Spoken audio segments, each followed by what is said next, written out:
to declare an array, we are going to declare a variable of name r, like array, that has with an array of 2 elements that are going to be integers.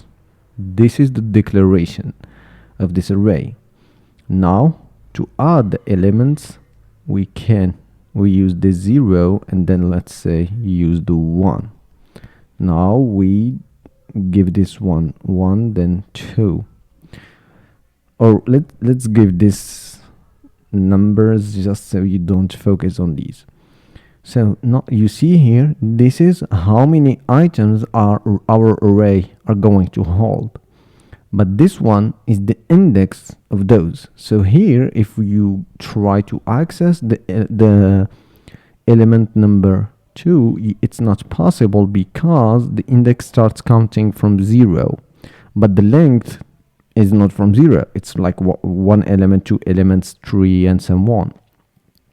So just to make this difference, the size of this array, that is 2, you cannot change it. You cannot later on tell Go that no, hey, make R an array of 10 elements. That's not possible. You have to copy the elements of this one to another one. So you have to copy the elements of this one to the other one, and that's a very different topic. So anyways, the number, arrays, the size of arrays are immutable. You cannot change that.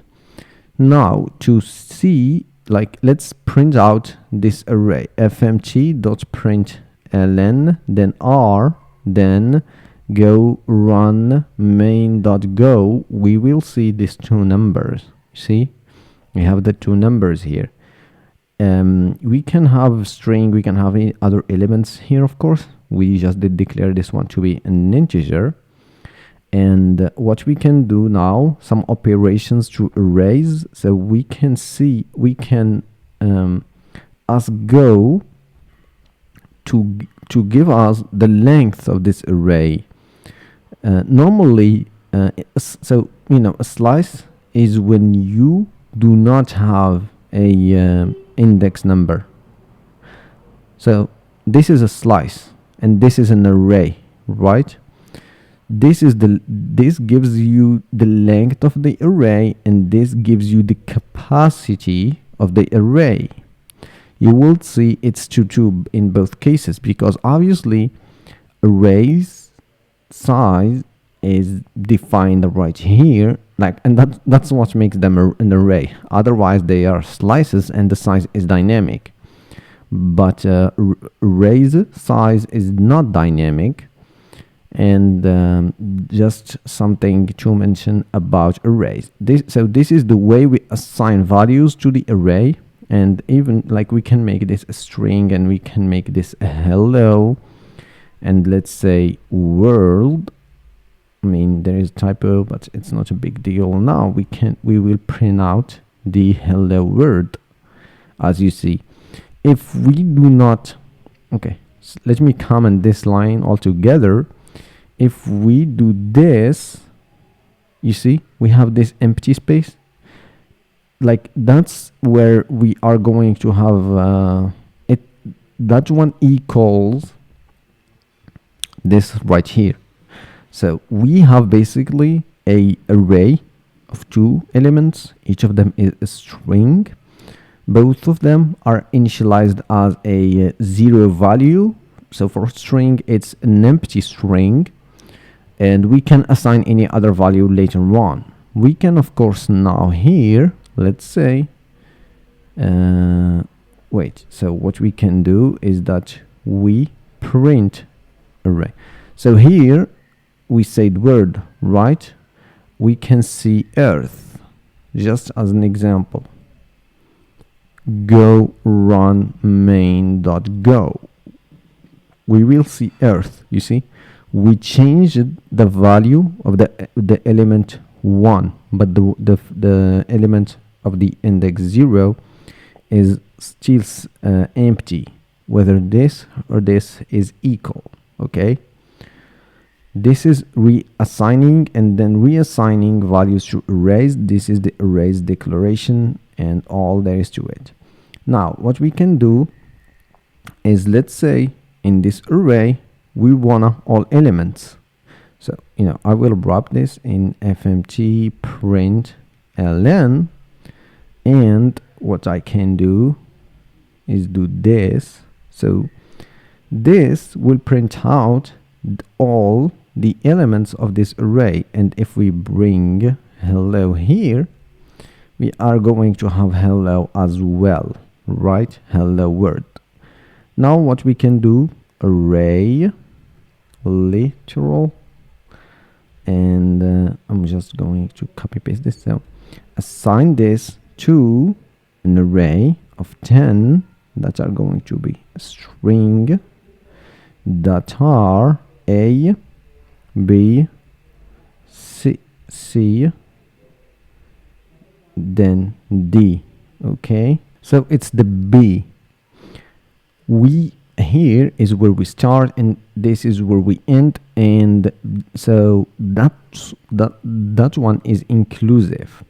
If we are going to get to the fourth element, we are going to get 3 elements, b, c, and d. As you see, this inclusive all the way to the one after this one, as you can play around with this. And so this is something you can use with arrays, as I'm saying. If you do this, it's going to get from 1, or let's say from the third all the way, all the way to here. So gets from the D all the way to the end, right? That's how you can do that. So feel free to play around with this. And so this declaration, it's called an array literal. It's declaring the array and assigning the values in one single line. Here we gave it a length of 3, right? You might come across this one, and this means that, hey, go create for us an array of 4 elements, and this is the 4 elements. So figure out how much elements are here, and Go will find 4, of course, for instance. So this will equal 4. Go will create an array of 4 elements.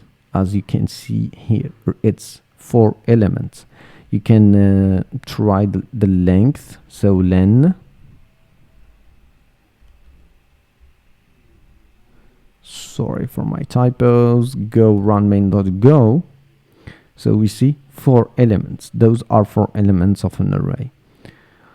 We can, of course, range. So for range statement, we can range through this array, and then we have the value here, the values. So fmt.print ln, then v. This means that we are going to print each of those values in each of them on one line, like you can see here. So that's the length for, and then a, b, c, d, right? That's how we can range through arrays. We can, of course, loop through them. So to loop through an array, we use just for statement. So let's check the length, like assign this to the length, and then let's do the same here, copy paste this. And so what we do instead, we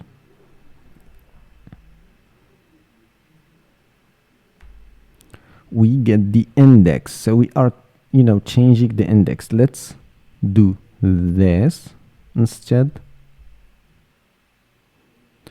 You see, this equals this one. Technically, of course, there is differences in which one. So this is a more efficient one than this one, because we know beforehand how many times we are going to do this. So what we can do, of course, is we can copy arrays. So let's say copy, and then we can assign this one to this one. So of course we can fmt print ln, then copy. You see, it means that we just did copy this entire array to this array, so it will have the same elements, the same size, the same everything basically.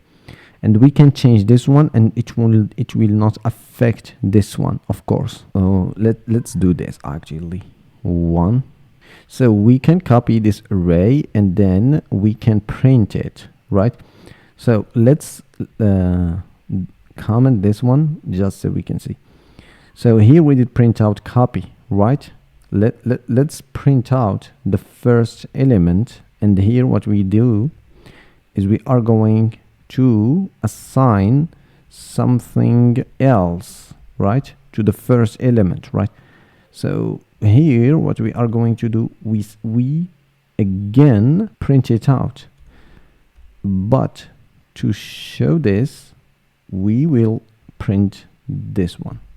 So basically what we are doing is we are copying this array in this variable. So in this array now we are printing out the first element of so the second element of this array, and it will be not identical to this one, but now we are changing this one to something else, and then we are printing it out. But then we print out copy, and then we will make sure that copy will still have the old copy, you know, the second element will be the same value, and it will not assign this value, just to show you. As you can see here, we have the b as our value, and then we have something else that we did assign here.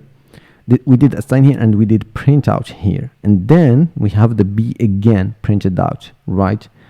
So that's one thing. Now let's say you have two arrays. So now we have this one with these 4 elements, and then you want to copy this to another array. So to do that, we have to make a for loop where we iterate through this array, and then assign, like, let's say another r is a var r, and then for string. So here we did declare an array of 4 elements that will be of type string, right? So now what we can do is that we can,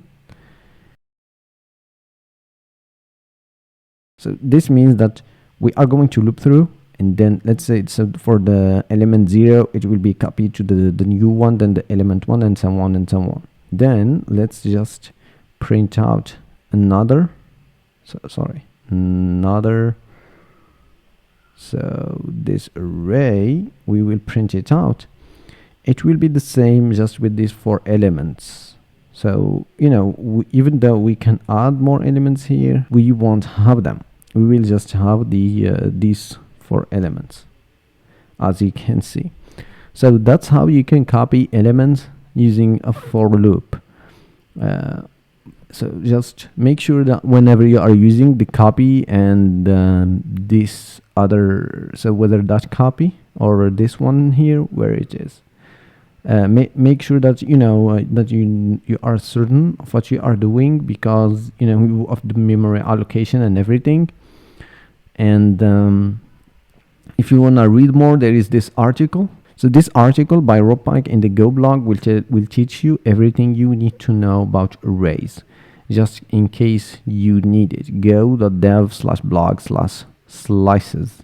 It will be about arrays and slices. So if you don't know anything about slices yet, please hold on for my next tutorial where I will teach you everything I know about slices. So for now, thanks for watching and keep going.